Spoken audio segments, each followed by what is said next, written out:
મહીસાગર જિલ્લામાં સતત 5મા દિવસે પણ વાતાવરણમાં પલટો જોવા મળી રહ્યો છે।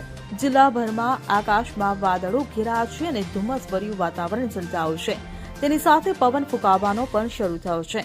તો મહીસાગર જિલ્લા ઉપરાંત રાજ્યના કેટલાક જિલ્લાઓમાં હવામાન વિભાગ તેમજ હવામાન નિષ્ણાતો દ્વારા વરસાદની માવઠાની આગાહી કરવામાં આવી છે। ત્યારે આગાહી મુજબ જ મહીસાગર જિલ્લામાં સતત વાતાવરણમાં પલટો જોવા મળી રહ્યો છે।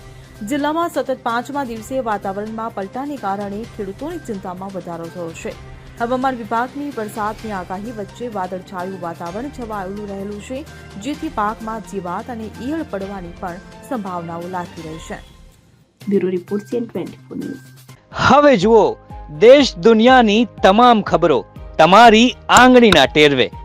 ઉઠાવો મોબાઈલ અને ગૂગલ પ્લે સ્ટોર પરથી ડાઉનલોડ કરો અમારી CN24 ન્યૂઝ મોબાઈલ એપ।